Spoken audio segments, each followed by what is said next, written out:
வானொலியில் நீங்கள் கேட்டு மகிழ்ந்த தென்கட்சி கோ. சுவாமிநாதன் அவர்களின் இன்று ஒரு தகவல் கதை தொகுப்பினை கேட்கலாம்.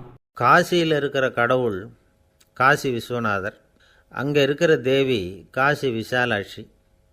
இவங்க ரெண்டு பேரும் ஒரு நாள் பேசிக்கிட்டு இருந்தப்போ கடவுள் சொன்னார், இந்த மனிதர்களை நாம் ரொம்பவும் நம்பிக்கையோடு தான் படைச்சிருக்கிறோம். இருந்தாலும் அவங்களுக்கு தான் நம்பிக்கை இல்லை, எதுலேயும் ஒரு உண்மையான நம்பிக்கை இல்லாமல் வாழ்ந்துக்கிட்டு இருக்கிறாங்க அப்படின்னார். என்ன அப்படி சொல்கிறீங்க? அதை பாருங்கள், எவ்வளவு பேர் காசியை தேடிட்டு வந்து கங்கையில் குளிச்சுக்கிட்டு இருக்கிறாங்க. அவங்களெலாம் நம்பிக்கை இல்லைன்னா இவ்வளவு தூரம் தேடிட்டு வந்து இங்கே குளிப்பாங்களா அப்படின்னு நாங்கள் தேவி. சரி, அதை சோதித்து பார்க்கலாம் அப்படின்னு ரெண்டு பேரும் முடிவு பண்ணிக்கிட்டாங்க. உடனே ஒரு திட்டம் போட்டாங்க. அது எப்படின்னா, நாம் ரெண்டு பேருமே பக்தர்கள் மாதிரி உருவத்தை மாற்றிக்கிட்டு கங்கை கரைக்கு போக வேண்டியது. நான் வந்து கங்கையில் இறங்கி குளிக்கிறேன், கொஞ்ச நேரத்தில் சுழலில் மாட்டிக்கிட்டது மாதிரி நடிக்கிறேன். நீ உடனே கரையிலேருந்து சத்தம் போடும், என்னோடய வீட்டுக்காரரை யாராவது காப்பாற்றுங்களேன்னு சத்தம் போடும். அதோடு இன்னொன்று சொல்லு, யாராவது ஒரு புண்ணிய ஆத்மா அவர்கிட்ட போய் அவருடைய முடியை பிடிச்சி இழுக்கணும். அப்படி ஒரு சாபம் இருக்குது எங்களுக்கு. புண்ணிய ஆத்மா, அதாவது எந்த பாவமும் செய்யாத இல்லாத ஒருத்தர் தான் அவரை காப்பாற்ற முடியும். அப்படிப்பட்டவங்க யாராவது வெள்ளத்தில் குதித்து என்னுடைய கணவரை காப்பாற்றுங்கோ அப்படின்னு நீ சத்தம் போடு, கூச்சல் போடு, என்ன நடக்குதுன்னு பார்க்கலாம் அப்படின்னார் கடவுள். சரின்னு சொல்லி ரெண்டு பேருமா சாதாரண பக்தர்கள் மாதிரி கங்கை கரைக்கு வந்து சேர்ந்தாங்க. அவர் இறங்கி குளித்தார். திட்டம் போட்டது மாதிரியே சுழலில் மாட்டிக்கிட்டது மாதிரி கத்துனார். கரையில் இருந்த அந்த அம்மா, ஐயோ என் கணவரை காப்பாற்றுங்களேன், யாராவது காப்பாற்றுங்களேன்னு கத்துனாங்க. பல பேர் ஓடி வந்தாங்க. உடனே இவங்க, பாவம் இல்லாத புண்ணிய ஆத்மா ஒருத்தரால் தான் என்னுடைய கணவர் காப்பாற்றப்படணுங்கிறது விதி, அப்படி ஒரு சாபம் இருக்குது, அதனால் புண்ணிய ஆத்மா யாராவது அவர்கிட்ட போய் அவர் முடியை பிடிச்சி தூக்குனா அவரை காப்பாற்றி போடலாம் அப்படின்னாங்க. இவங்க இப்படி சொன்னதும் எல்லோரும் திகைச்சு போய் நின்றுட்டாங்க. ஒவ்வொருத்தருக்கும் அவங்க செஞ்ச பாவம்லாம் ஒவ்வொன்றா ஞாபகத்துக்கு வர ஆரம்பிச்சுட்டுது. சரி, இதுக்கு நாம் லாயக்கு இல்லை அப்படின்னு சொல்லி ஒதுங்கி போக ஆரம்பிச்சிட்டாங்க எல்லாம். இந்த சமயத்தில் யாரோ ஒருத்தர் வேகமாக ஓடி வந்தார், ஆற்றுல குதித்தார். அவர்கிட்ட போனார், முடியை பிடிச்சார், தூக்கினார், அவரை காப்பாற்றி கரைக்கு கொண்டுட்டு வந்துட்டார். அப்படி காப்பாற்றின அந்த ஆளை இவங்க ரெண்டு பேரும் தனியாக கூப்பிட்டுக்கிட்டு ஒரு மண்டபத்துக்கு வந்துட்டாங்க. வந்து விசாரிக்கிறாங்க. நீ யாரப்பா அப்படின்னு கேட்குறாங்க. ஏதும் தெரியாத மாதிரி. நான் இந்த ஊர் அன்ன சத்திரத்தில் வேலை செய்கிற ஒரு சமையல்காரன் அப்படிங்கிறார். நீ வந்து கங்கையில் குளிக்கிறது உண்டான்னு கேட்டிருக்காங்க. நான் இந்த ஊர்லேயே தான் இருக்கிறேன், இருந்தாலும் தினமும் கங்கையில் குளிக்கிறதில்ல, எப்போவாவது ஒரு நாள் அங்கே குளிப்பேன் அப்படின்னார். கங்கையில் மூழ்கி எழுந்திரிச்சா பாவம்லாம் தொலையும்னு சொல்கிறாங்க. அப்படி இருக்கிறப்போ அங்கே இன்றைக்கி கங்கையில் குளிச்சுக்கிட்டு இருக்கிறவங்கெல்லாம் தங்களை வந்து புண்ணிய ஆத்மாவாக நினைக்கல. கங்கையில் குளிக்காத நீ உன்னை வந்து புண்ணிய ஆத்மாவாக நினச்சி என்னை காப்பாற்ற வந்திருக்கிற, அது எப்படி அப்படின்னு கேட்டார். அதுக்கு அந்த ஆள் சொல்கிறான், கங்கையில் குதித்ததுக்கு அப்புறம் தானே உங்களை காப்பாற்ற போகிறோம். அப்படி குதிக்கும் பொழுது என்னுடைய பாவம்லாம் போயிருக்கும்ல, நான் புண்ணிய ஆத்மாவாக ஆயிருப்பேனே, அதனால தான் துணிஞ்சு வந்து உங்களை காப்பாற்றினேன் அப்படின்னா. கடவுளும் தேவியும் அவனுக்கு வந்து காட்சி கொடுத்தாங்களாம். இப்படி ஒரு கதை உண்டு. அதாவது கங்கையில் குளிச்சுக்கிட்டு இருக்கிறவங்களுக்கே தங்களுடைய பாவம் போகுங்கிற நம்பிக்கை பரிபூர்ணமாக இல்லை, குளிக்காத ஒருத்தனுக்கு அந்த நம்பிக்கை இருந்தது. அதனால் அவனால் கடவுளை பார்க்க முடிஞ்சது. கடவுளை வந்து நாமளும் பார்க்க முடியுமா முடியாதா அப்படிங்கிற குழப்பம்லாம் நமக்கு வேண்டியதில்லை. நம்பிக்கையோடு வாழணுங்கிற உண்மையை மட்டும் இந்த கதையிலேருந்து புரிஞ்சுக்கிட்டால் போதும். ஏன்னா இந்த கதையை கேட்டுட்டு ஒரு நண்பன் குதர்க்கமாக ஒரு கேள்வி கேட்டான். ஏன் சார், கங்கையில் குளித்தா பாவம் போடும்னு சொல்கிறீங்களே, நான் எனக்கு வேண்டாத ஒருத்தனை அழைச்சிட்டு போய் கங்கையிலேயே தள்ளி விட்டுட்டு அதுக்கப்புறம் அங்கேயே முழுக்க போட்டுட்டு நான் செஞ்ச பாவத்தை வந்து அதுலேயே கழுவி விட்டுட்டு மறுபடியும் உங்ககிட்ட வந்துடுறேன்னு வச்சுக்கோங்க, நீங்கள் என்னை வந்து புண்ணிய ஆத்மான்னு ஏற்றுக்குவீங்களா அப்படிங்கிறான். ஆள் கொஞ்சம் ஆசைந்தான், நம்மளே அங்கே அழைச்சிட்டு போனாலும் போயிடுவான். ஒரு ஊரில் ஒரு ராஜா இருந்தார். அவர் ஒரு பூனை வளர்த்தார். ரொம்ப செல்லமாக அவர் அந்த பூனையை வளர்த்தார்.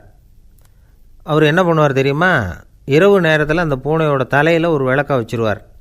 அந்த பூனை ரொம்ப ஜாக்கிரதையாக அந்த விளக்கு கீழே விழுந்துடாமல் பார்த்துக்கும். தலையை ஆட்டாமல் ரொம்ப நிதானமாக ராஜா பின்னாடி நடந்து போய்கிட்டே இருக்கும். அந்த விளக்கு வெளிச்சத்தில் எல்லா வேலைகளையும் செஞ்சுருவார். கையில் ஒரு விளக்கை தனியாக எடுத்துகிட்டு போக வேண்டிய அவசியமே இல்லை.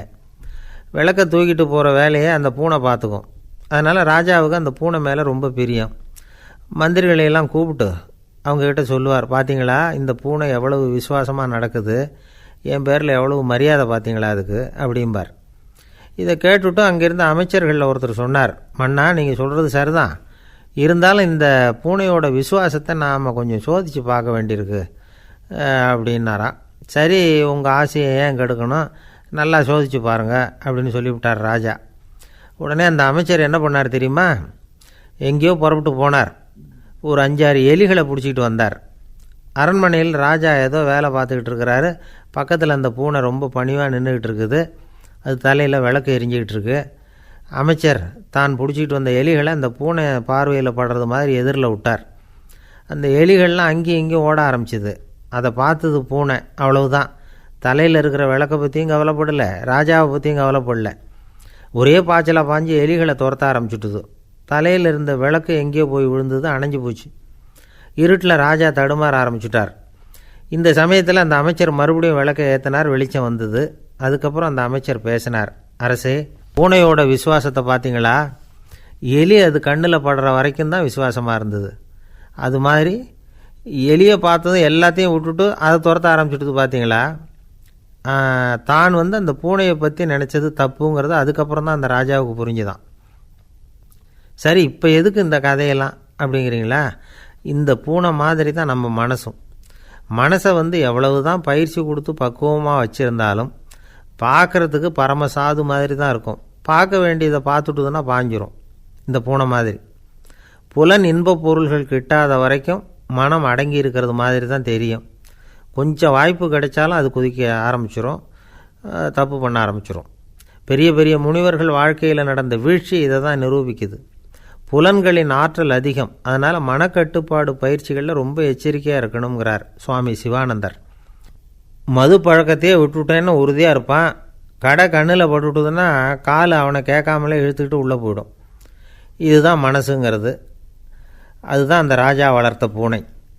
நம்மால் ஒருத்தன் அந்த ராஜா பூனை தலையில் விளக்க வச்சது மாதிரி இவன் தன்னுடைய தலையிலேயே ஒரு விளக்கை ஏற்றி வச்சுக்கிட்டு என்னத்தையோ தேட ஆரம்பித்தான். தேடிக்கிட்டு இருக்கிறான். தலையை ஆட்டாமல் நிதானமாக நடந்து ரொம்ப நேரமாக தேடிகிட்டு இருக்கிறான். அந்த சமயம் அங்கே வந்த ஒருத்தர், என்னத்தை தேடுறீங்கன்னு கேட்டார். அதுதான் மறந்து போச்சு அப்படின்னு இழுத்தான். சரி, கொஞ்சம் இப்படி உட்காருங்க, ஞாபகம் வந்ததும் தேட ஆரம்பிக்கலாம் அப்படின்னார் அவர். இவன் கொஞ்ச நேரம் உட்காந்து யோசித்தான். அப்புறம் திடீர்னு எழுந்திரிச்சான். ஞாபகம் வந்துட்டுதுன்னா. என்னன்னு கேட்டார். எங்கள் வீட்டில் இருந்த விளக்கை எங்கே வச்சேன்னு தெரியல, அதை தான் தேடிக்கிட்டு இருக்கிறேன், ஏற்றி வைக்கலாம்னு பார்க்குறேன் அப்படின்னா. பக்தின்னு சொல்கிறோம் இல்லையா, அது 3 வகைப்படும் அப்படிங்கிறார் ஒரு பெரியவர். அது என்ன 3 வகைன்னா, தெய்வ பக்தி, அடியார்கள் பக்தி, குரு பக்தி. அடியார் பக்தியை விட தெய்வ பக்தியை விட குரு பக்தி தான் ரொம்பவும் சிறந்ததுங்கிறார் அவர். தெய்வத்துக்கிட்ட செஞ்ச பாவம் குருநாதர்கிட்ட தீர்ந்துருமா, குருநாதர்கிட்ட செஞ்ச பாவம் தெய்வத்துக்கிட்ட போனாலும் தீராதான். இப்படி பெரியவங்கள்லாம் சொல்லி வச்சுருக்கிறாங்க.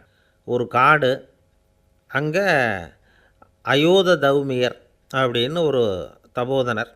அவர் பல மாணவர்களை ஒன்றா சேர்த்து ஒரு குருகுலம் நடத்திக்கிட்டு இருக்கிறார். பல தரப்பட்டவங்க பல திறப்பட்டவங்க மாணவர்கள் அதில் சேர்ந்து படிச்சுக்கிட்டு இருக்கிறாங்க. பாஞ்சால ராஜகுமாரன் ஒருத்தனும் அந்த குருகுலத்தில் சேர்ந்து படிச்சுக்கிட்டு இருக்கிறான். அவன் பேர் ஆருணி. பெரிய இடத்து புள்ள, இருந்தாலும் படுப்பில் ரொம்ப கெட்டிக்காரனாக இருந்தான். அவன் தான் அங்கே முதல் மாணவன். ஒரு நாள் குருநாதர் அந்த அரசகுமாரனை கூப்பிட்டார். நம்ம குருகுலத்துக்கு சொந்தமான வயலில் தண்ணீர் பெருகி வெள்ளம் பயிரை அழிக்குதான், அதனால் நீ போய் மடையை அடைச்சிட்டு வந்துரு அப்படின்னார். அந்த அரசகுமாரன் உடனே புறப்பட்டான். குருநாதர் சொல்லிட்டார்ல, உடனே புறப்பட்டான். நான் பெரிய இடத்து பிள்ளையாச்சே, ராஜகுமாரனாச்சே, ரொம்ப செல்வாக்கூட வளர்ந்தவனாச்சே, நான் போய் வயலில் இறங்கி வேலை செய்கிறதா அப்படின்னுலாம் அவன் நினைக்கல. குருநாதர் கட்டளையை நிறைவேற்ற வேண்டியது நம்ம கடமை அப்படின்னு நினச்சான். உடனே ஒரு மண்வெட்டியை தூக்கி தோளில் வச்சுக்கிட்டு புறப்பட்டு போயிட்டான். வயலுக்கு போனான். பார்த்தான், தண்ணி கரையை உடச்சிக்கிட்டு வயலுக்குள்ளே ஏகமாக பாஞ்சிக்கிட்டு இருக்குது. இவன் மண்வெட்டியால் களிமண்ணை புல்லோடு சேர்த்து புல் பற்ற மாதிரி வெட்டி வெட்டி போட்டான். இருந்தாலும் மடையை அடைக்க முடியல.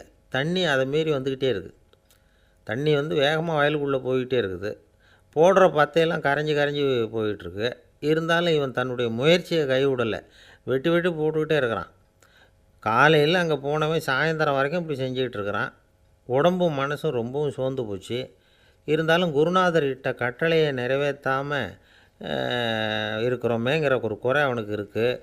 குரு கட்டளையை நிறைவேற்றாத நான் வந்து இன்னமும் இருக்கணுமா அப்படின்னு யோசனை பண்ண ஆரம்பிச்சிட்டான். என்ன செய்யலாம்னு பார்த்தான். நம்ம குருநாதர் இட்ட பணிக்காக இந்த உடம்பையே தியாகம் பண்ணலாம் அப்படின்னு முடிவு பண்ணான். தண்ணி பாயுதில் அதுக்கு குறுக்க விழுந்து அப்படியே மடையை அடைச்சிக்கிட்டு அப்படியே படுத்துட்டான். இது மற்றவங்களுக்கு தெரியாது. அன்னைக்கு ராத்திரி ஒரு விளக்கு முன்னாடி உட்காந்து குருநாதர் பிள்ளைங்களுக்கு பாடம் சொல்லி கொடுத்துக்கிட்டு இருக்கிறார். முதல் வரிசையில் இருக்கக்கூடிய ராஜகுமாரனை காணலை. நம்ம ஆருணி எங்கே போனா அப்படின்னு சொல்லி மற்ற மாணவர்களை விசாரித்தார். இப்போ அவங்க சொன்னாங்க, சுவாமி அவன் காலையில் வயலுக்கு வந்து மடையை அடைக்கிறதுக்காக போனான், நீங்கள் தான் போக சொன்னீங்க, இன்னும் திரும்பி வரல அப்படின்னு ஒரு பையன். குருநாதர் உடனே ஒரு தீவெட்டி எடுத்துக்கிட்டு மாணவர்களை அழைச்சிக்கிட்டு வயலுக்கு போனார். அங்கே போய் பார்த்தா ஆளை காணும். ஆருணின்னு சொல்லி சத்தம் போட்டு கூப்பிட்டு பார்க்குறார். நான் இங்கே இருக்கேன் குருநாதா அப்படின்னு காலுக்கு அடியிலேருந்து ஒரு சத்தம் வருது. குனிஞ்சு பார்த்தா அவன் மடையில் படுத்துருக்குறான். என்னப்பா இதுன்னார். காலையிலேருந்து இந்த மடையை அடைச்சி பார்த்தேன் சுவாமி, முடியல, அதனால் இப்படி குறுக்க படுத்துட்டேன். என்னை தாண்டறதுக்கு பயந்து போய் தண்ணியை தேங்கி நின்றுட்டுது அப்படின்னா. அவனுடைய குரு பக்தியையும் அவனை தாண்டறதுக்கு அஞ்சு நிற்கிற தண்ணி தேக்கத்தையும் பார்த்துட்டு எல்லாரும் ரொம்ப ஆச்சரியப்பட்டு போயிட்டாங்களாம். ஆருணி எழுந்திரிச்சு வா அப்படின்னு கூப்பிட்டாரான் குருநாதர். அவன் தண்ணீரை பொழந்துக்கிட்டு எழுந்திரிச்சு வந்தானான்.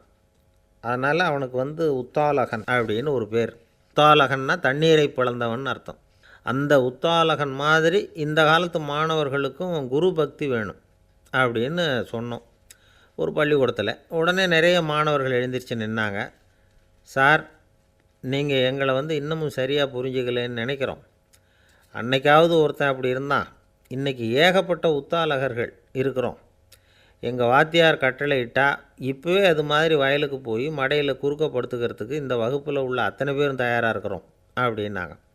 அப்படியா அப்படின்னு சொல்லி கேட்டோம் ரொம்ப சந்தோஷமாக. ஒருத்தன் ரொம்ப அடக்கமாக எழுந்திரிச்சான். அப்புறம் சொன்னான், ஆமாம் சார், வகுப்பில் வந்து இவர் நடத்துகிற பாடத்தை கேட்டுக்கிட்டு இருக்கிறத விட பேசாமல் போய் மடையில் படுத்துடுறது ஒன்றும் கஷ்டமான காரியமாக இருக்காது, அதனால தான் எல்லோரும் அங்கே போகிறேன்னு சொல்கிறோம் அப்படிங்கிறான். ஒரு பெரியவர் உட்காந்துருக்கிறார். அவரை சுற்றி அவருடைய தோழர்கள் உட்காந்துருக்கிறாங்க. ஏதோ ஒரு முக்கியமான செய்தியை அவர் வந்து அவங்களுக்கு சொல்லிகிட்டு இருக்கிறார். அவங்களும் ஆர்வமாக கேட்டுக்கிட்டு இருக்கிறாங்க. இந்த சமயத்தில் யாரோ ஒரு ஆள் வேகமாக அங்கே வர்றார். வர்ற வேகத்திலேயே எனக்கு ஏதாவது உதவி செய்யுங்க அப்படின்னு கேட்டுக்கிட்டே வர்றார். கேட்குறது உதவி, ஆனால் குரல் வந்து மிரட்டுறது மாதிரி இருக்குது, அதட்டி கேட்குறது மாதிரி இருக்குது. இதை கேட்டதும் அந்த பெரியவர் ஆத்திரப்படலை, ஆனால் அவரை சுற்றி இருந்தவங்க ஆத்திரப்பட்டாங்க. இதை பெரியவர் கவனித்தார். கொஞ்சம் அமைதியாக இருங்கன்னார். வந்தவரை கூப்பிட்டார். அவருக்கு சில பொருள்களை கொடுத்தார். என்னங்க இப்போ உங்களுக்கு மகிழ்ச்சி தானே அப்படின்னார். ஆ அப்படின்னு அலட்சியமாக அவர் சொல்கிறார். நான் உங்களை நல்ல முறையில் நடத்தினேன்னா அப்படின்னு கேட்குறாரு அவர் மறுபடியும். அதெல்லாம் ஒன்றும் இல்லை அப்படின்னு சொல்லி அவர் சொல்லிகிட்டு இருக்கிறாரு. குரலில் வந்து கடுமை குறையில. சுற்றி இருந்தவங்களால் இதை பொறுத்துக்க முடியல. கோபத்தோடு அவரை நோக்கி நெருங்க ஆரம்பித்தாங்க. பெரியவர் அவங்களையெல்லாம் தடுத்து நிறுத்தினார். வந்தவரை வாங்க என்னோட அப்படின்னு சொல்லி அழைச்சிட்டு போனார். வீட்டுக்கு போனார். அங்கே போனதும் இன்னும் சில பொருள்களை எடுத்து அவர்கிட்ட கொடுத்தார். இப்போ திருப்தி தானே, நான் உங்ககிட்ட நல்ல முறையில் நடந்துக்கிட்டேனா அப்படின்னார். அவர் முகம் இப்போ தான் கொஞ்சம் மலர்ந்தது. ரொம்ப நன்றி, இறைவன் வந்து உங்கள் குடும்பத்துக்கு எல்லா நன்மைகளையும் செய்வான் அப்படின்னு சொன்னார். இதே வார்த்தைகளை என்னுடைய தோழர்கள்கிட்டையும் வந்து சொல்லிட்டீங்கன்னா அவங்க கோபம் தணிஞ்சிரும், வர முடியுமான்னார். கண்டிப்பாக வர்றேன் அப்படின்னாரு. மறுநாள் காலையில் அந்த இடத்துக்கு வந்தார். அதே மாதிரி சொல்லிவிட்டு அவர் போயிட்டார். தோழர்கள்லாம் ரொம்ப வியப்போடு பெரியவரை பார்த்தாங்க. அந்த பெரியவர் தான் நபிகள் நாயகம். அவர் சொன்னார், ஒருத்தன் ரொம்ப ஆசையாக ஒரு ஒட்டகத்தை வளர்த்துக்கிட்டு வந்தான். ஒரு நாள் அந்த ஒட்டகம் வந்து கயத்தை அறுத்துக்கிட்டு ஓடி போயிட்டுது. அக்கம் பக்கத்தில் இருக்கிறவங்கெல்லாம் அந்த ஒட்டகத்தை பிடிக்கிறதுக்கு முயற்சி பண்ணாங்க. அதை துரத்திக்கிட்டு ஓடினாங்க. ஒட்டகம் வந்து தாறுமாறாக ஓட ஆரம்பிச்சிது. இந்த சமயத்தில் ஒட்டகத்தை வளர்த்தவன் அங்கே ஓடி வந்தான். நீங்கள் அதை ஒன்றும் செய்ய வேணாம், விட்டுருங்க, அதோட சுபாவம் எனக்கு நல்லா தெரியும், அதை சுலபமாக என்னோடய வழிக்கு கொண்டுட்டு வந்துட முடியும், நான் பார்த்துக்கிறேன், விட்டுருங்கோ அப்படின்னா. எல்லோரும் விலகி போயிட்டாங்க. இவன் என்ன செஞ்சான் தெரியுமா? கொஞ்சம் புல்லை கையில் எடுத்துக்கிட்டு அந்த ஒட்டகத்தை நெருங்கினான். அவ்வளவுதான். அது ஓடி வந்து இவன் காலடியில் உட்காந்துக்கிட்டது. செல்லமாக அதை அப்படியே தடவி கொடுத்தான், முதுகில் ஏறி உட்காந்துக்கிட்டான். அது பாட்டுக்கு சாதுவாக நடந்து போகுது. இந்த கதையை நபிகள் நாயகம் தம்முடைய தோழர்களுக்கு சொல்கிறார். ஒட்டகத்தை மட்டும் இல்லை, சில மனிதர்களையும் கூட சில விதத்தில் அணுகி தான் அவர்களை வந்து சீர்திருத்த வேண்டியிருக்குது அப்படிங்கிறத அவங்களுக்கு உணர்த்தினார். இது ஒரு அழகான உளவியல் அணுகுமுறை. சில குடும்ப தலைவர்கள் கூட இந்த ஒட்டகம் மாதிரி நடந்துக்கிறது உண்டு, அப்புறம் அடங்கி போகிறதும் உண்டு. ஒரு குடும்ப தலைவர் காலையில் எழுந்திரிச்சதுலேருந்து சத்தம் போட்டு கத்திக்கிட்டு இருப்பார். பக்கத்தில் இருந்தவங்கெல்லாம் ஓடி போய் சமாதானம் பண்ணி பார்த்தாங்க. அவர் ஓயறது மாதிரி தெரியல. கடைசியில் அவர் மனைவி வந்தாங்க. நீங்கள் எல்லாம் விலகி போயிடுங்க, அவர் சுபாவம் எனக்கு தெரியும், நான் பார்த்துக்கிறேன் அப்படின்னாங்க. சரின்னு எல்லோரும் போயிட்டாங்க. சாயந்தரமாக வந்து பார்க்குறாங்க, அவர் சத்தம் இல்லாமல் ஒரு மூலையில் உட்காந்துருக்கிறார், ரொம்ப சாதுவா. ஆச்சரியமாக இருந்தது. என்னம்மா பண்ணீங்கன்னு கேட்டாங்க. அது ஒன்றும் இல்லைங்க, ஒரு வேளை சாப்பாட்டை நிறுத்தினேன், பட்னி போட்டேன், அவ்வளவுதான் அப்படின்னாங்க அந்த அம்மா. என்னை விட யோக்கியம் இந்த உலகத்தில் வேறு யாரும் இல்லை சார் அப்படின்னார் ஒருத்தர். அவரை விட அயோக்கியன் வேறு யாரும் இருக்க முடியாதுங்கிற முடிவுக்கு கேட்டவங்க வந்துட்டாங்களாம். மனுஷனுக்கு இருக்கிற ஒரு மிகப்பெரிய குறையே தன்கிட்ட இருக்கிற குறை அவனுக்கு தெரியாமல் போகிறது தான். ஆனால் அடுத்தவங்ககிட்ட இருக்கிற குறை இவனுக்கு தெளிவாக தெரிஞ்சிடும். ஒரு ஒட்டகம் ஒரு கொக்கை பார்த்து ஒரு கேள்வி கேட்டுதான். என்ன கேள்வி தெரியுமா? உன் கழுத்து ஏன் இப்படி வளைஞ்சி போயிருக்குது அப்படின்னு கேட்டிருக்கு. இதுக்கு உடம்பே வளைச்சல். இது போய் கொக்கை கிண்டல் பண்ணுது. இன்றைக்கி மனித சுபாவமும் கிட்டத்தட்ட இப்படி தான் இருக்குது. இந்த உலகத்தில் குறையில்லாத மனிதர்கள் யாரும் கிடையாது, நாம் உள்பட அப்படிங்கிறத முதல்ல நாம் நல்லா புரிஞ்சுக்கணும். ஒரு ஊரில் ஒரு விற்பனை நிலையம் இருந்தது. செல்ல பிராணிகளை விற்பனை செய்கிற நிலையம் அது. நாய், கிளி, பூனை இப்படி நிறைய வச்சு விற்பனை பண்ணிகிட்டு இருக்கிறாங்க. நாய்க்குட்டி விற்பனை செய்கிற பகுதியில் ஒரு சிறுவன் நின்றுக்கிட்டு இருந்தான். விற்பனை செய்கிற ஆளுகிட்ட விலை கேட்டுக்கிட்டு இருந்தான். அதோ இருக்குதே அந்த நாய்க்குட்டி என்ன விலை அப்படின்னு கேட்டானா. 1000 ரூபா அப்படின்னாரான். சரி அது வேணாம், இது என்ன விலைன்றிருக்கான். 500 ரூபா அப்படின்னாரான். இந்த சின்ன பையன் கையில் வச்சுருந்தது வெறும் 50 ரூபா தான். அதனால் இதை விட குறைச்சலாக கிடைக்குமான்னு பார்த்துருக்கான். அந்த கடையில் ஒரு மூலையில் சரியாக கவனிக்கப்படாமல் ஒரு நாய்க்குட்டி படுத்து கிடந்தது. பாவமாக கத்திக்கிட்டு இருந்தது. அதை பார்த்ததுமே இவனுக்கு அது ரொம்ப பிடிச்சி போச்சு. உடனே அந்த கடைக்காரரை பார்த்து, அதுவும் அந்த மூலையில் படுத்து கிடக்குதே அந்த நாய்க்குட்டி என்ன விலை அப்படின்னு கேட்டிருக்கான். தம்பி, அது ஒரு கால் ஊனம், அதனால் அது உன்னோட குதித்து விளையாடவோ ஓடுறதோ அதால் முடியாத காரியம் அப்படின்ட்டுருக்கார் அவர். அது தெரிஞ்சுதாங்க கேட்குறேன், அதோட விலை என்ன அதை மட்டும் சொல்லுங்களேன் அப்படின்ட்டுருக்கான். தம்பி, இது வந்து கால் ஊனம் உள்ள ஒரு நாய். இதை போய் காசு கொடுத்து வாங்கிறதுக்கு யாராவது பிரியப்படுவாங்களா? இதை நான் உனக்கு இலவசமாகவே தர்றேன், எடுத்துகிட்டு போ அப்படின்னாரான். இதை கேட்டதும் அந்த சிறுவனுக்கு கோவம் வந்துட்டு தான். நீங்கள் ஒன்றும் சும்மா கொடுக்க வேணாம், இந்தாங்க 50 ரூபா, இதை வச்சுக்கிட்டு நாய்க்குட்டியை கொடுங்க அப்படின்ட்டுருக்கான். அவருக்கு ஒன்றும் புரியல, ஆச்சரியமாக இருந்தது. சரின்னு பணத்தை வாங்கிட்டு நாய்க்குட்டியை தூக்கி கொடுத்தார். அந்த சிறுவன் அந்த நாய்க்குட்டியை 2 கையாலையும் வாங்கினா, மார்போடு பிரியமாக சேர்த்து அணைச்சிக்கிட்டான். தெருவில் இறங்கி நடக்கிறான். அப்படி நடக்கும்பொழுது தான் பார்க்குறார், கடைக்காரர் வந்து ஆச்சரியமாக அவனை பார்க்குறார். அப்போ தான் அவருக்கு ஒரு விஷயம் புரியுது. அந்த சிறுவன் தெருவில் நாய்க்குட்டியை மார்போடு அணைச்சிக்கிட்டு விந்தி விந்தி நடந்து போய்கிட்டு இருக்கிறான். ஆமாம், அவனுக்கும் ஒரு கால் ஊனம். இந்த நாய்க்குட்டியை யாருமே வாங்க மாட்டாங்கன்னு நினச்சிக்கிட்டு இருந்தார். குறையுள்ள அதுக்கும் ஒரு எஜமானன் கிடச்சிட்டான். அதனால் ஊனம் ஒரு குறை இல்லை அப்படிங்கிற உண்மையை அந்த கடைக்காரர் புரிஞ்சுக்கிட்டாரான். நம்மால் ஒருத்தர் கொஞ்சம் வயசானவர், எழுந்திரிச்சு சரியாக நடக்க முடியாது, சாய்வு நாற்காலியிலேயே எப்பவும் உட்காந்துருப்பார். அவர் தனக்கு துணையாக ஒரு நாயை பக்கத்தில் வச்சுருந்தார். அதுவும் ரொம்ப வயசான ஒரு நாய், எழுந்திரிக்கவே சிரமப்படும், நடக்கவும் முடியாது. அவர் பக்கத்துலேயே இதுவும் சோர்ந்து போய் படுத்து கிடக்கும். அந்த பெரியவரை பார்க்க வந்த ஒருத்தர் கேட்டார், ஏங்க, ஒரு சின்ன பையனை உங்களுக்கு துணையாக வச்சுக்கக்கூடாதா? இந்த நாயை உங்களுக்கு பாதுகாப்பாக வச்சுருக்கிறீங்களே, உங்களுக்கு ஒரு ஆபத்துன்னா இது எப்படி உங்களுக்கு உதவ முடியும் அப்படின்னார். அப்போ அவர் சொன்னாராம், எனக்கு ஒரு ஆபத்துன்னா அந்த சமயத்தில் இந்த நாய் என்னை தனியாக விட்டுட்டு ஓடி போயிடாமல் இருக்கணும்ல, அதுக்காக தான் இதை நான் வச்சுருக்கிறேன் அப்படின்னாராம். ஒரு ஜென் துறவி, அவருக்கு ரொம்ப வயசாகிட்டுது, கடைசி காலம். நண்பர்களெல்லாம் கூப்பிட்டார். நண்பர்களே, நான் வந்து வித்தியாசமான முறையில் சாகணும்னு ஆசைப்பட்றேன், அதுக்கு ஏதாவது யோசனை சொல்லுங்களேன் அப்படின்னு கேட்டாராம். நண்பர்கள் சிரித்தாங்க. என்ன பேச்சு பேசுகிறீங்க, சாவறதுங்கிறது என்ன விளையாட்டு கத்தனமான காரியமா அப்படின்னு கேட்டிருக்காங்க. அந்த துறவி கொஞ்ச நேரம் யோசனை பண்ணார். அப்புறம் கேட்டாராம், இது வரைக்கும் யாராவது நடந்துக்கிட்டே இறந்துருக்குறாங்களா அப்படின்னாராம். எல்லாரும் இல்லைன்னாங்களாம். ஒருத்தர் மட்டும் சொல்லியிருக்கார், அப்படியும் ஒருத்தர் இறந்துருக்கிறதாக ஒரு கதையில் படிச்சிருக்கிறேன், ஒரு ஞானியால் தான் அப்படியெல்லாம் செய்ய முடியும் அப்படின்னு அவர் சொன்னாராம். சரி, அப்படின்னா அந்த முறை நமக்கு வேணாம், நின்றுக்கிட்டே யாராவது உயிரை விட்டுருக்காங்களா அப்படின்னு விசாரித்தாராம். அப்படியும் ஒருத்தர் இறந்துருக்கிறார் அப்படின்னாங்களாம். மறுபடியும் அந்த துறவி யோசனை பண்ணியிருக்கிறார், ஏதாவது வித்தியாசமான முறையில் நாம் போகணும் அப்படிங்கிறது அவருடைய விருப்பம். மனிதன் எப்படி வாழ்கிறானோ அப்படி இறப்பது தான் நல்லது. சரி, யாராவது தலைகீழாக யோகம் செய்யும் நிலையில் இறந்துருக்கிறாங்களா அப்படின்னு விசாரித்தாராம். நண்பர்கள் சிரித்தாங்க. தலைகீழாக நின்னபடி இறந்ததாக நாங்கள் கேள்விப்பட்டதே இல்லை, அது முடியாத காரியம் அப்படின்ட்டுருக்காங்க. இப்போ அந்த துறவிக்கு திடீர்னு உற்சாகம் வந்துட்டுது. உடனே எழுந்திரிச்சார், தலைகீழாக நின்னார், அப்படியே உயிரை விட்டுட்டார். அவ்வளோதான். அந்த மடாலயத்தில் ஒரே குழப்பம், எப்படி அவரை கீழே இறக்கி படுக்க வைக்கிறது அப்படின்னு புரியல. இப்படி உயிர் விடுறதை பற்றி அவங்க இது வரைக்கும் கேள்விப்பட்டதும் இல்லை. உண்மையிலேயே இவர் இறந்து தான் போனாராங்கிறதும் தெரியல. சோதித்து பார்த்தாங்க, இதய துடிப்பு, நாடி துடிப்பு எல்லாம் நின்று போயிருந்தது. இவர் எப்பவும் இப்படி தான், என்ன பண்ணுறது இப்போது அப்படின்னு சொல்லி எல்லோரும் குழம்பிக்கிட்டு இருக்கிற சமயத்தில் ஒரு பெரிய ஒரு யோசனை சொன்னார். இந்த துறவியோட மூத்த சகோதரி பக்கத்து மடாலயத்தில் இருக்கிறாங்க, அவங்கள இங்கே அழைச்சிட்டு வந்தால் ஏதாவது வழி கிடைக்கும் அப்படின்னார். அந்த அம்மாவுக்கு 90 வயசு. அழைச்சிட்டு வந்தாங்க. ஒரு குச்சியை ஊன்றிக்கிட்டு அப்படியே மெதுவாக நடந்து வந்தாங்க. தம்பி, தலைகீழாக நின்று உயிர் விட்டு இறக்கிறத பார்த்தாங்க. தம்பின்னு கூப்பிட்டு பார்த்தாங்க, ஒன்றும் காணோம். உடனே என்ன பண்ணாங்க, தன்னுடைய கைத்தடியால் தம்பியோட உடலை ஒரு தட்டு தட்டினாங்க. ஏப்பா, சாகிறப்பவும் உன்னுடைய குறும்புத்தனத்தை விடலையா, இப்படியாடா சாகிறது, ஒழுங்காக செத்து தொலை அப்படின்னாங்களாம்.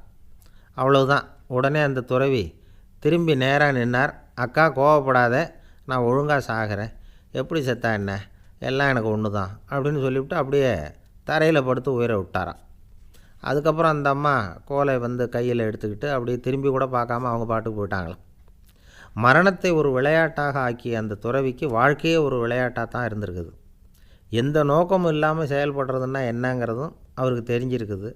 பயனை எதிர்பார்க்காமல் பணி செய்து வாழ்ந்து மறைந்த மகான் அவர்.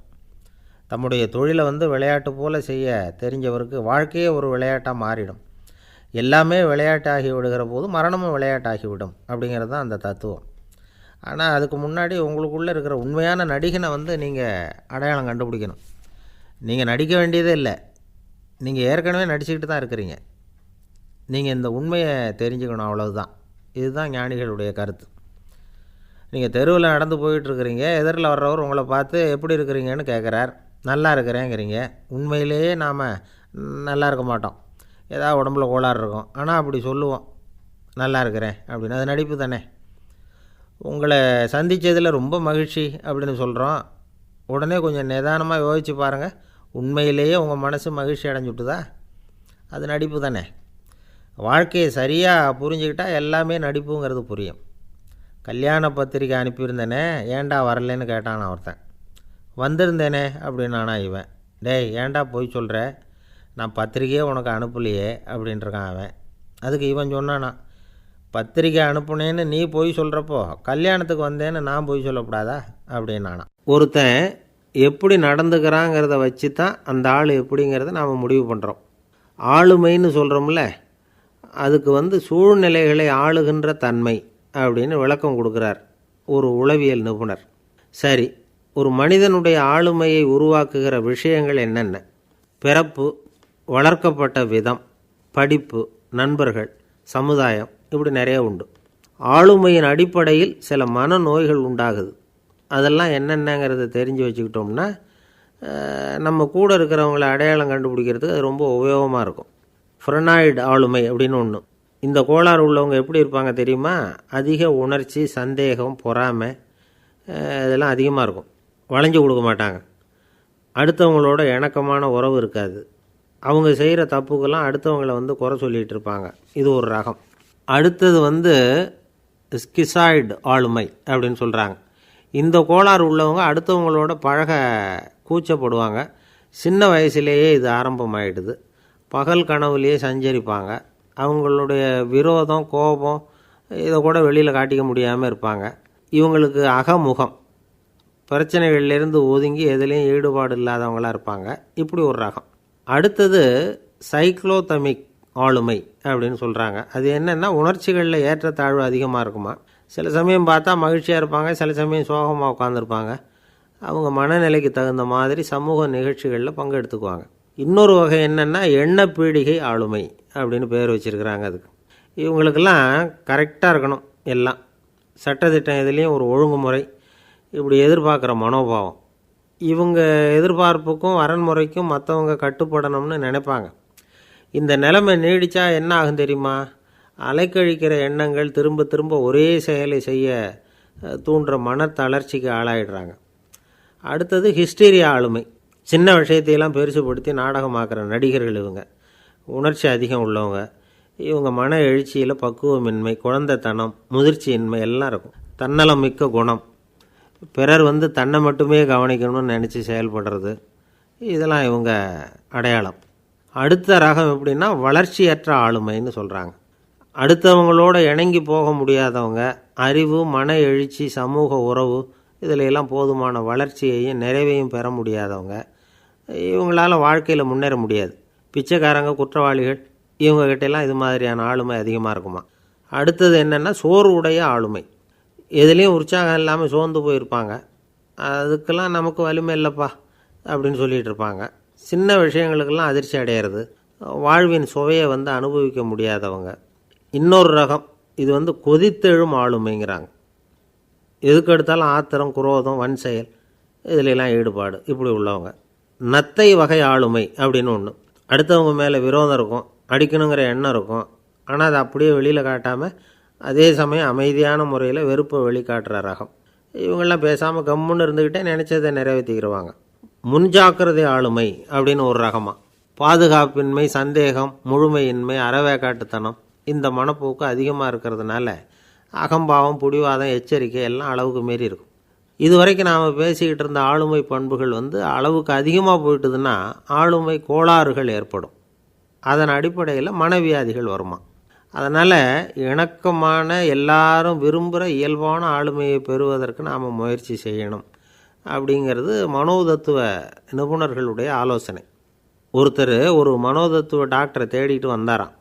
டாக்டர், எனக்கு மனசில் ஏதோ வியாதி, ஆளுமை கோளாறு, அதாவது எனக்கு சீக்கிரமாக செத்து போனால் தேவையில்லைன்னு தோணுது அப்படின்னாராம்.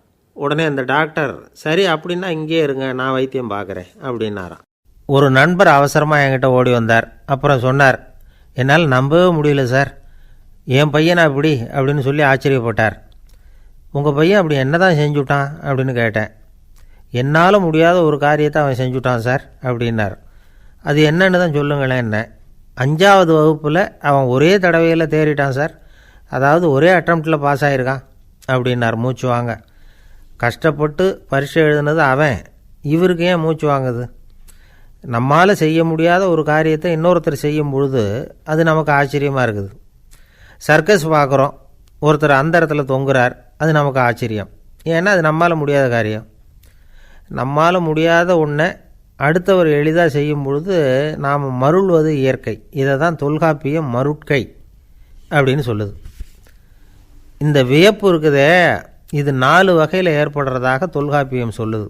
அது என்ன 4 வகை? முதல் வகை எப்படின்னா புதுமையான அரிய செயல்களை செய்கிறது. 2வது வகை என்னென்னா பெரும் செயல்களை செய்கிறது. 3வது வகை என்னென்னா மிக நுட்பமான செயல்களை செய்கிறது. 4வது வகை என்னென்னா ஆக்கம் தரும் செயல்களை செய்கிறது. புதுமை, பெருமை, சிறுமை, ஆக்கமோடு மதினம் சாலா மருட்கை 4 அப்படிங்கிறது தொல்காப்பியம். இன்றைக்கி விஞ்ஞானம் புதுசு புதுசாக எதையோ கண்டுபிடிக்குது. ஆரம்பத்தில் அது ஆச்சரியமாக இருக்குது, அப்புறம் அது நமக்கு பழகி போடுது. வானொலி பெட்டி புதுசாக வந்தப்போ ஒரு பெட்டி பேசுதுங்கிறது எவ்வளோ பெரிய ஆச்சரியம். இப்போ யாரும் அதை ஆச்சரியமாக பார்க்குறதில்ல. மதினம் சாலா மருட்கை அப்படின்னு ஒரு சொற்றொடர் வருது பாருங்கள், அதில் கருத்தாழம் உண்டு. எதை பற்றியும் போதுமான அளவு புரிந்து கொள்ளாத போது ஒருத்தர் ஆச்சரியப்படுறார். புரிந்து கொண்ட பிறகு ஆச்சரியம் மறைஞ்சு போடுது. மிக நுட்பமான செயல்களும் நம்ம ஆச்சரியப்பட வைக்கும்.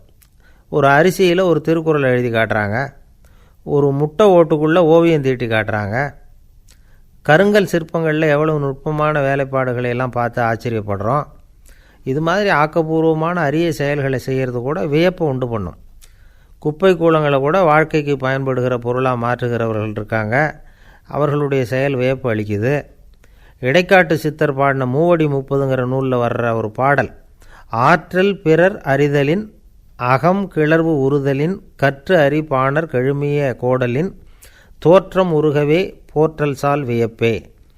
ஒருத்தருடைய ஆற்றல் தெரியாமல் இருந்தது, அவருடைய அரிய செயலை பார்க்கும் பொழுது வியப்பாக இருந்தது, மனசுக்குள்ளே கிளர்ச்சி. பாவலர்கள் இவர்களுடைய புகழை பாடி மற்றவர்களும் தெரிந்து கொள்ளுமாறு செய்கிறார்கள். அப்படிங்கிறது தான் ஒரு யதார்த்தமான உண்மை. ஆக எல்லா வகையிலும் மக்கள் தங்களுடைய வாழ்க்கையில் முன்னேறுவதற்கான வழிகாட்டுகிற ஒரு மெய்ப்பாடு தான் வியப்புங்கிறது. இந்த காலத்தில் நம்ம எப்படியெல்லாம் ஆச்சரியப்பட வைக்கிறாங்க. ஒரு ஆளை பிடிச்சி ஜெயிலில் கொண்டு வந்தாங்க. ஜெயில் அதிகாரி அவனை ரொம்ப ஆச்சரியமாக பார்த்தாரான். இவன் கேட்டான், ஏன் சார் அப்படி பார்க்குறீங்க, நான் இப்போ இங்கே வர்றது உங்களுக்கு ஆச்சரியமாக இருக்குதா அப்படின்னு கேட்டிருக்கான்.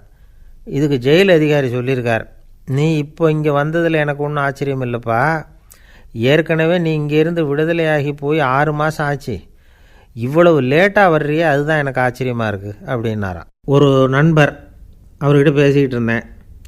மனித உறவுகள் பற்றி அவர் சொல்லிகிட்டு இருந்தார். அமெரிக்காவில் தந்தை மகன் உறவு எப்படி இருக்குது அப்படிங்கிறத விளக்கிறதுக்கு அவர் ஒரு கதையை சொன்னார்.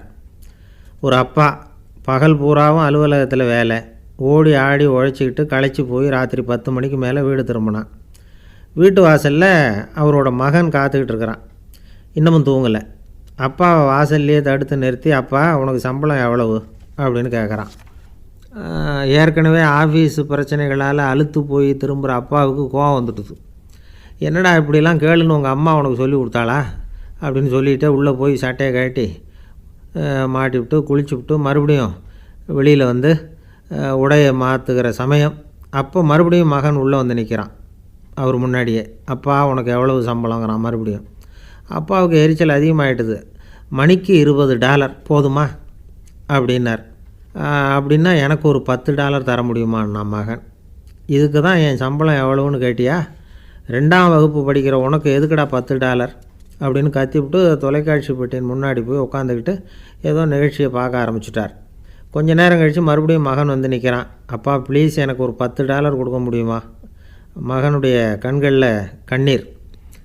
என்னடா அவன் கண்ணீரை காட்டி காரியம் சாதிக்கலாம்னு பார்க்குறியா, ஒரு காசு கூட கொடுக்க மாட்டான் போ அப்படின்னு விரட்டி விட்டான்.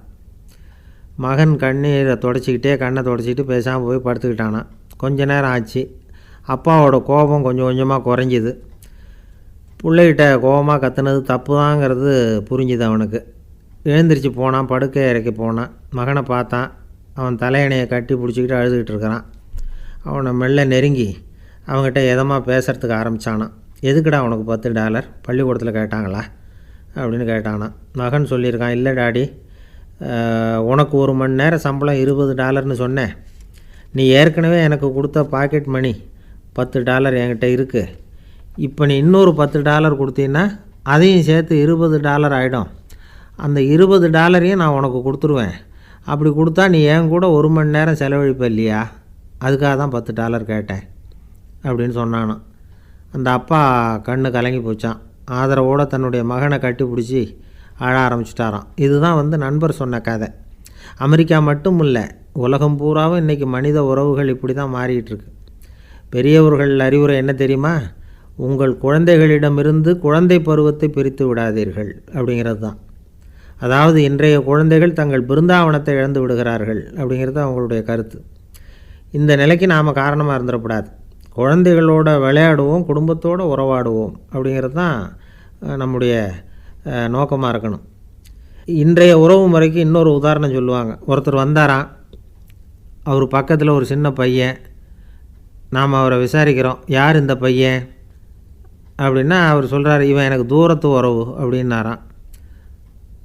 இந்த தூரத்து உறவுன்னா எப்படின்னு இருக்கான். இதுக்கு அவன் சொல்லியிருக்கிறான், இவன் எங்கள் அப்பாவுக்கு 8வது புள்ளை அப்படின்னானான். ஒரு குரு, இளம் சீடர்கள் எதிரில் உட்காந்துருக்கிறாங்க. குரு பாடம் நடத்திக்கிட்டு இருக்கிறார். சீடர்களுக்கு ஒரு ஆசை, அதாவது ஒரு முக்கியமான மந்திரத்தை நம்ம குருநாதர்கிட்ட இருந்து கற்றுக்கணும் அப்படிங்கிறது அவங்க ஆசை. அது என்ன மந்திரம்னா, இறந்தவரை உயிர்ப்பிக்கக்கூடிய புனித மந்திரம். அதாவது செத்தவங்களுக்கு மீண்டும் உயிர் உண்டாக்குகிற மந்திரம். குருவே, தயவு பண்ணி அந்த மந்திரத்தை எங்களுக்கு உபதேசிக்கணும் அப்படின்னு கேட்டாங்க. அது ரொம்ப ஆபத்தானது, அது என்னத்துக்கு உங்களுக்கு வேண்டாமேன்னாராம் குரு. எங்களுடைய நம்பிக்கை உறுதிப்படுறதுக்காகத்தான் கேட்குறோம், வேற ஒன்றும் இல்லை அப்படின்னாங்களாம் சீடர்கள். பக்குவப்படாத அறிவுங்கிறது ரொம்ப ஆபத்தானது அப்படின்னாராம் குரு. இது சீடர்களுக்கு புரியல. அது எப்படிங்க பக்குவப்படாத அறிவு ஆபத்தானதுன்னு சொல்கிறீங்க, அப்படின்னா என்ன அப்படின்னு கேட்டிருக்காங்க சீடர்கள். குரு அதுக்கு விளக்கம் கொடுத்தாராம். அந்த மந்திரத்தை எப்போ பயன்படுத்தணுங்கிறது முக்கியம். அதை அறியக்கூடிய ஞானம் ஏற்படுகிற வரைக்கும் அதை தெரிஞ்சுக்காமல் இருக்கிறது தான் நல்லது, இல்லைன்னா ஆபத்துன்னாராம். ஆனால் அந்த சீடர்கள் அதை கேட்குற மாதிரி இல்லை, ரொம்ப பிடிவாதம் பண்ண ஆரம்பிச்சிட்டாங்க. சரி வாங்க சொல்கிறேன்னார் குரு. எல்லோரும் வந்தாங்க. அந்த புனித மந்திரத்தை அவங்களுக்கு ரகசியமாக உபதேசம் பண்ணார். உபதேசம் பண்ணிவிட்டு அவங்களுக்கு எச்சரிக்கையும் கொடுத்தார். இந்த மந்திரத்தை நல்லா ஆராய்ச்சி பார்த்ததுக்கு அப்புறம்தான் உச்சரிக்கணும், அவசரப்பட்டு எதுவும் செஞ்சிடக்கூடாது அப்படின்னு ஒரு தடவைக்கு பல தடவை எச்சரிக்கை கொடுத்தார். சரின்னு சொல்லிவிட்டு அவங்கெல்லாம் மந்திரத்தை கற்றுக்கிட்டு எழுந்திரிச்சு போயிட்டாங்க. ஒரு நாள் அந்த சீடர்கள் எல்லாம் மணற்பாங்கான இடத்துல அப்படியே நடந்து போயிட்டுருக்கிறாங்க. ஒரு பாலைவன பகுதி மாதிரி ஒரு இடம். அங்கே ஒரு இடத்துல எலும்புகள் குவியலாக கிடந்தது. உடனே இந்த சீடர்கள் முன்ன பின்ன யோசிக்காமல், தியானமும் பண்ணாமல், அந்த மந்திரத்தோட பயனை சோதித்து பார்க்கணும் அப்படின்னு நினச்சிக்கிட்டு அந்த மந்திரத்தை உச்சரிக்க ஆரம்பிச்சிட்டாங்க. அவ்வளோதான். உடனே என்னாச்சு தெரியுமா? அந்த எலும்புகள் எல்லாம் ஓநாய்களாக மாறி அவங்கள துரத்த ஆரம்பிச்சுட்டுது. சீடர்கள் எல்லாம் தலைதெறிக்க ஓட ஆரம்பிச்சிட்டாங்க. ஓநாய்களும் விடலை, அவங்கள துரத்தி பிடிச்சி கடித்து கொதற ஆரம்பிச்சுட்டுது. அப்போ தான் அந்த சீடர்களுக்கு குரு சொன்ன அறிவுரையோட அர்த்தம் புரிஞ்சுது. பக்குவப்படாத அறிவு ஆபத்தானது அப்படிங்கிறது. அதனால் இதிலேருந்து நாம் தெரிஞ்சுக்க வேண்டியது என்னென்னா, நாம் நம்ம அறிவை வளர்த்துக்கிட்டால் மட்டும் போதாது, அந்த அறிவை எப்போ எப்படி பயன்படுத்தணும் அப்படிங்கிற பக்குவமும் நமக்கு வரணும். அப்போ தான் வாழ்க்கை நல்லபடியாக அமையும், இல்லைன்னா இடைஞ்சல் தான். இந்த காலத்தில் சில சின்ன பிள்ளைங்களுக்கே அறிவு ரொம்ப பக்குவப்பட்டிருக்குங்கிறத உணர முடியுது. ஒரு சின்ன பையன் பள்ளிக்கூடத்தில் மார்க் லிஸ்ட்டு கொடுத்தாங்க, வாங்கிக்கிட்டு அவசரமாக வீட்டுக்கு ஓடினான். எதிரில் வந்த ஒருத்தர் கேட்டார், என்ன அவசரம், ஏன் இப்படி வேகமாக ஓடுறேன்னார். எங்கள் அம்மாக்கிட்ட அடி வாங்கணும், அதுக்காக தான் ஓடுறேன்னா. அடி வாங்கிறதுக்காக இவ்வளவு அவசரம்னார் அவர். அப்படி இல்லைங்க, நான் போகிறதுக்குள்ளே எங்கள் அப்பா வீட்டுக்கு வந்துட்டாருன்னா அவர்கிட்ட அடி வாங்க வேண்டியிருக்கும், அதை அவாய்ட் பண்ணுறதுக்காக இப்படி ஓடுறேன் அப்படின்னு அந்த பையன். ஒரு காடு, அங்கே புத்தர் அவர் பாட்டுக்கு நடந்து போய்கிட்டே இருக்கிறார். அவருக்கு பின்னாடி ஒரு குரங்கு, அதுவும் தொடர்ந்து வந்துக்கிட்டே இருக்குது. புத்தர் திரும்பி பார்த்தார். குரங்கு அப்படியே குதித்து உயர எழும்பி ஒரு கிளையில் போய் உக்காந்துது. ஏன் இப்படி பண்ணுறேன்னு கேட்டார் புத்தர். என்னை சாதாரணமாக நினைக்க வேணாம், நான் மகாமந்தி, என்னால் எல்லாம் முடியும், முடியாதுங்கிற வார்த்தையே என்னுடைய அகராதியில் கிடையாது, என்ன வேணும்னாலும் செய்வேன் அப்படின்னுது. அப்படின்னா ஒரு பந்தயம் வச்சுக்கலாமான்னார் இவர். ஓ வச்சுக்கலாமேன்னுது. வேற ஒன்றும் இல்லை, இப்போ நீ மேலே எழும்பி அந்த கிளையில் உட்காந்தது மாதிரி அங்கேருந்து தாவி என் உள்ளங்கையில் உட்காரணும், அவ்வளவுதான் அப்படின்னார். அப்படி உட்காந்துட்டா என்ன பரிசு அப்படின்னு கேட்டது அது. சொர்க்கத்தில் இருக்கிற மாமன்னன் மரகத சக்கரவர்த்தியை என்னோட இருக்கும்படியாக கூப்பிட்டுக்கிறேன். அந்த சமயத்தில் அவருடைய அரியணை அங்கே காலியாகிடும், நீ அதில் போய் உட்காந்துக்கலாம். பந்தயத்தில் தோத்துட்டா ஒரு கல்ப காலம் இந்த பூமியில் வாழ வேண்டியிருக்கும், அதுக்கு பிறகு தான் என்கிட்ட வர முடியும், என்ன சொல்கிற அப்படின்னார். குரங்குக்கு தாவறது ஒரு பெரிய காரியமா? இது எனக்கு ரொம்ப சாதாரண விஷயம், என்ன இப்போவே தாவட்டுமா அப்படின்னுது. சரின்னு சொல்லி உள்ளங்கையை நீட்டினார். அவருடைய கை தாமரை இலை அளவுக்கு அப்படியே விரிஞ்சுது. குரங்கு சௌகரியமாக உட்கார்றதுக்காக. குரங்கு தாவறதுக்கு தயாராச்சு. அதுக்கு முன்னாடி ஒரு சின்ன யோசனை அதுக்கு. இந்த கிளையிலேருந்து அந்த கைக்கு தாவறது எனக்கு ரொம்ப அற்பமான ஒரு வேலை, இது ரொம்ப சாதாரணம், என்னுடைய கௌரவத்துக்கு இது சரியாக இருக்காது. அதனால் நான் என்ன பண்ண போகிறேன்னா, இங்கேருந்து கிளையிலேருந்து அப்படியே உயர எழும்ப போகிறேன். எழும்பி மேல் உலகம் போய் அங்கே ஒரு சுற்றிவிட்டு அதுக்கப்புறம் அங்கேருந்து நேராக இந்த கையில் உட்கார போகிறேன் அப்படின்னு நினச்சிது. என்ன யோசிக்கிற அப்படின்னார் புத்தர். ஒன்றும் இல்லை, இந்த பாயிரம் பார் அப்படின்னு சொல்லி தாவி உயர போயிட்டுது. கொஞ்ச நேரத்தில் வான உலகத்துக்கே போய் சேர்ந்துட்டுது.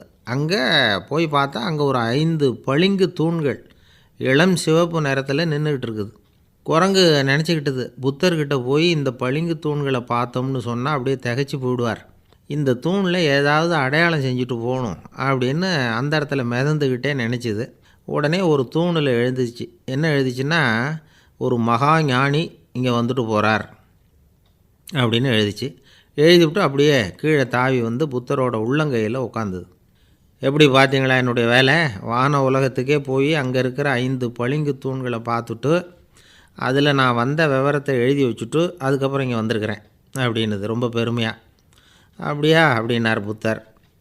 ஆமாம், சந்தேகமாக இருந்தால் வாங்க அழைச்சிட்டு போய் காட்டுறேன் அப்படின்னுது அந்த குரங்கு.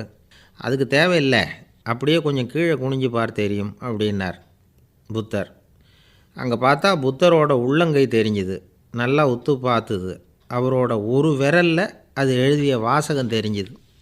குரங்கு யோசனை பண்ணிச்சு, அப்படின்னா வானத்தில் நான் பார்த்தது புத்தரோட விரல்களா அப்படின்னு யோசிச்சுது. இதை புரிஞ்சுக்கிட்ட உடனே அந்த குரங்கோட கர்வம் அழிஞ்சு போச்சான். நம்ம மனசு தான் இந்த குரங்கு. மனம்ங்கிறதும் ஆணவங்கிறதும் ஒரு நாணயத்தின் 2 பக்கங்கள். மனம் உள்ளவரை ஆணவமும் இருக்கும். மனம் அழிஞ்சாதான் ஆணவம் அழியும். மனம் அழிய வேண்டும் அப்படின்னு பெரியவங்க சொல்கிறது இந்த அர்த்தத்தில் தான். நம்ம ஆளுங்க சவால் விடுறதெல்லாம் வேறு மாதிரி. ஒருத்தன் ஒரு வாய்க்காலை தாண்டுறேன்னு பந்தயம் கட்டி தாண்ட முடியாமல் வாய்க்காலில் விழுந்து காலை உடச்சிக்கிட்டு கட்டு போட்டுக்கிட்டு வந்தான். ஏன்டா அப்படின்னு கேட்டாங்க.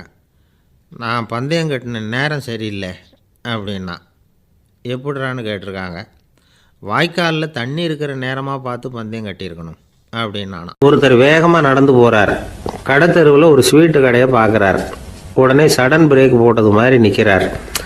ஒரு ஸ்வீட்டு வாங்கி சாப்பிட்லாமேன்னு மனசு சொல்லுது. டாக்டர் வேணாம்னு சொல்லியிருக்கிறார், உடம்புக்கு ஒத்துக்காது, அதனால் அது வேணாம்னு சொல்லுது அறிவு. இவர் மனசு சொல்கிறத கேட்கல, அறிவு சொல்கிறபடி கேட்குறார். அதனால் மறுபடியும் வேகமாக அங்கேருந்து நடந்து போயிடுறார். அவர் நல்ல மனுஷன். மனுஷனுக்கு அறிவும் இருக்குது, உணர்ச்சியும் இருக்குது. எதுக்கு எடுத்தாலும் உணர்ச்சி வசப்பட்டுக்கிட்டு இருக்கக்கூடாது. அறிவு வசத்தில் நாம் இருக்கணும். அப்போ தான் நாம் நல்லபடியாக வாழ முடியும். இல்லைன்னா அவஸ்தை தான். மகாபாரதத்தில் சந்தனுன்னு சொல்லி ஒரு அரசன் வர்றான். அவன் ஒரு சமயம் அறிவு வசப்படாமல் உணர்ச்சி வசப்படுறான். அதாவது ஒரு நாள் கங்கை கரையில் ஒரு அழகான பொண்ணை பார்க்குறான். இவனுடைய மனசு அவகிட்ட போயிடுது. அவளை கல்யாணம் பண்ணிக்கிறதுக்கு ஆசைப்படுறான். அந்த பொண்ணு சரின்னு சம்மதிக்கிறா. ஆனால் ஒரு நிபந்தனை போடுறா. அந்த நிபந்தனைக்கு சம்மதம்னு சொன்னாதான் உன்னை கல்யாணம் பண்ணிக்குவேன்னு சொல்கிறா. சரி, அவள் போட்ட நிபந்தனை என்ன தெரியுமா? இது மாதிரி, நான் உங்கள் மனசு புண்படுற மாதிரி எந்த காரியம் பண்ணாலும் நீங்கள் என்ன ஏன்னு கேட்கக்கூடாது. நான் செய்கிற காரியத்தை தடுக்கவும் கூடாது. அப்படி நீங்கள் செஞ்சால் அடுத்த கணமே நான் உங்களை பிரிஞ்சு போயிடுவேன். இதுதான் அந்த பொண்ணு போட்ட நிபந்தனை. சந்தன அரசன் இந்த நிபந்தனையை ஒத்துக்கலாமா? இதை அறிவுபூர்வமாக யோசிச்சிருந்தா இதுக்கு கட்டுப்பட்டுருக்க மாட்டான். இந்த நிபந்தனைக்கு நான் சம்மதிக்க மாட்டேன்னு தான் சொல்லியிருக்கணும். ஆனால் அவன் அந்த நேரத்தில் உணர்ச்சி வசத்தில் இருந்தான். அதனால் நீ என்ன சொன்னாலும் சரின்னு ஒத்துக்கிட்டான். அவள் கல்யாணம் பண்ணிக்கிட்டான். இதனால் என்ன ஆச்சு? 7 பச்சை இளம் குழந்தைகளை பிறந்த உடனே அவள் கங்கையில் தூக்கி எறிஞ்சி கொல்லக்கூடிய கோர காட்சியை இவன் ஒன்று பின்னாடி ஒன்றா பார்க்க வேண்டியதாக போச்சு. கடைசியில் 8வது குழந்தை பிறந்ததுன்னா அவனுடைய அறிவு மேலோங்குது. அந்த கொடிய செயலை தடுத்து நிறுத்துறான். அந்த 8வது குழந்தை தான் பின்னாடி பீஷ்மர் ஆகிறார். ஒரு பக்தி பிரசங்கத்தில் ஒரு பேச்சாளர் இந்த விஷயத்தை சொல்லிவிட்டு இன்னொரு விஷயமும் சொன்னார். அது என்னன்னா, சந்தனு மன்னன் அறிவுக்கும் உணர்ச்சிக்கும் நடுவில் அகப்பட்டு தவிச்சதுனால அவன் வம்சத்தில் வந்த கௌரவர்கள் உணர்ச்சி வசப்பட்டாங்க, பாண்டவர்கள் அறிவு வசப்பட்டாங்க அப்படின்னு சொன்னார். மனுஷனுக்கு உணர்ச்சியை விட அறிவு மேலோங்கி இருக்கணுங்கிறது சரிதான். ஆனால் அந்த அறிவை எப்படி உபயோகப்படுத்துகிறோங்கிறது முக்கியம். ஒருத்தர் சொன்னார், சார் இன்னைக்கு கோயம்புத்தூரில் ஒரு கல்யாணம், அதுக்கு நான் போக முடியலேன்னு நினைக்கும் பொழுது மனசுக்கு ரொம்ப வருத்தமாக இருக்குது சார் அப்படின்னார். ரொம்ப உணர்ச்சி வசப்பட்டார். அதுக்காக கவலைப்படாதீங்க சார், ஒரு வாழ்த்து தந்தி கொடுத்துருங்களேன் அப்படின்னார் இன்னொருத்தர். அது எப்படி சார் முடியும்னார் அவர். நான் தானே சார் கல்யாணம் மாப்பிள்ளை அப்படிங்கிறார் அந்த ஆள்.